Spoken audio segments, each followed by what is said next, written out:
right, we got a question in, and it's based upon Matthew 5:20. What she wanted to know, Troy, is if we could explain the verse, and is it uh, referencing the idea of the offering because she's heard it in that context.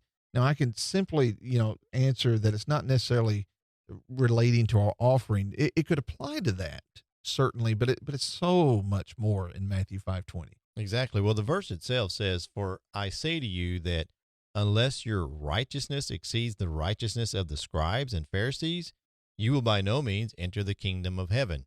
Now, we always talk about the first thing you need to do is you need to consider the context. Exactly. And the context of this passage, he says right there, the kingdom of heaven. This is part of the Sermon on the Mount. Hmm. And the Sermon on the Mount is essentially a manifesto, if you will, of what Jesus expects of those who want to be citizens of the kingdom. And it really shows us that the disciples that were there on the Mount would have the same struggles. And he knew he was going to have to help them understand because they were Jews. And it's the same struggles that the New Testament church in Galatia and Rome would struggle with. Is what about the Old Testament law? Mm-hmm. How does that relate to us as Christians? And he would say here in this context, verse 17, "Think not that I am come to destroy the law or the prophets. I'm not come to destroy, but to fulfill. For verily I say unto you, till heaven and earth shall pass, one jot or one tittle shall in no wise pass from the law till all be fulfilled."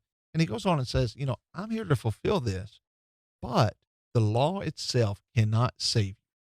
There has to be something more. If that was going to be the case, then your righteousness would have to be above that of the Pharisees. And he's almost being sarcastic Almost right. in the way that he's saying this to try and bring to them an understanding that Old Testament law is not to bring salvation. I'm not against it. I'm coming to fulfill. Exactly. And as you just said, there must be something more. In the very next few verses, he says many times, "You've heard it said, but I say." And what he does is he's repairing their understanding. He's helping them to understand more what that's supposed to do. But again, it's all about you're supposed to be righteous. You're supposed to be good.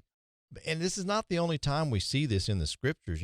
Paul himself would write to Timothy in 1 Timothy chapter 6. He says to him, "But you, O man of God, flee these things and pursue righteousness." We're supposed to do that. We're supposed to try to be good. And so Jesus is outlining that in that passage. Yeah, 2 Timothy chapter 2, verse 22, it was so important in the second epistle. He says again, this time he says that we flee youthful lust, follow righteousness. Exactly. And what is that righteousness? It's what he was talking about in the Sermon on the Mount there in Matthew chapter 5-7. It's the law. It's the truth, his words.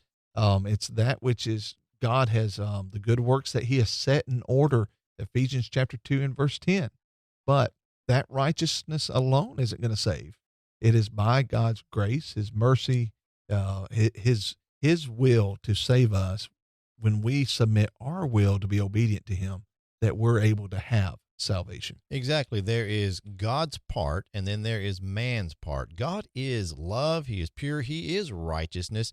And we need to have that love and purity and righteousness that God has. And so that's what, again, Jesus is teaching there so that we can one day be with God in heaven.